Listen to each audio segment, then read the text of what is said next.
我说你原谅爸爸，爸爸知道错了。小儿子回我，他说他不原谅我，他除非去死，他才原谅我。他除非你去死。对，他不原谅我。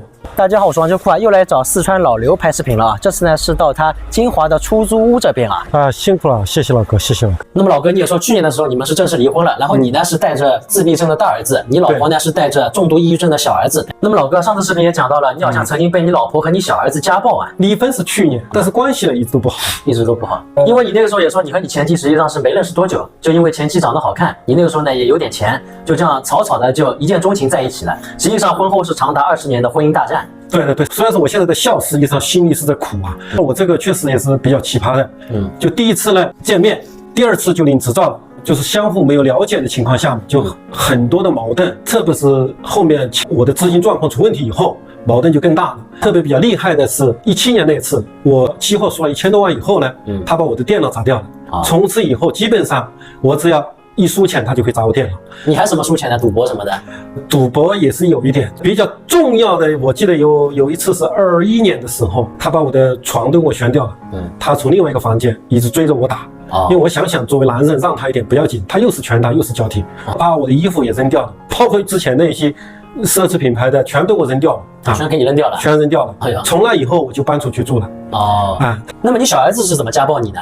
小儿子呢，我记得有一次他在找手机找不到的时候，因为他是重度抑郁嘛，他发出一些怪叫声，我就跟他我说你有什么问题吗？你什么找不到？你告诉爸爸呀。他马上就发脾气，哇哇，又在打门，又在怎么又在怎么样的。我说你告诉我啊，我说爸爸这样听到你心里难受啊。他马上他就开始砸东西了，发脾气了，凳子砸过来，他把那个一个杯子直接砸到我脸上，直接把我头都砸破。这一次也是惊动了那个警察的。是你报警的？我报警。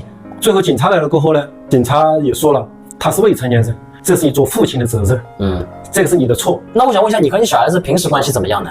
平时因为小时候我对他管得太严了，基本上就是有的时候一句话或者什么样的不对的，基本上就是打骂教育。我前妻啊，就是小儿子的妈妈，她那个因为是很宠他的，所以我们两个人的教育方式是不一样的。你是打骂式教育，他就是溺爱式的教育。所以你小孩子可能是有点这个记仇了，对吧？记仇他已经说过了，因为我现在啊，特别是回去的时候跟他沟通交流的时候，我说你原谅爸爸，爸爸知道错了。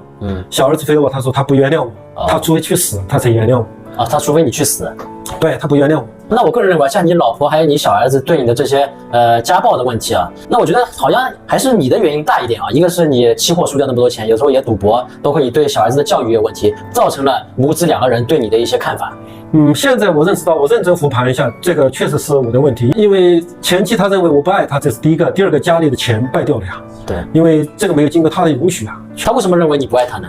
可能是我没有表达吧，少一些这种暖男式的这种体贴是吧？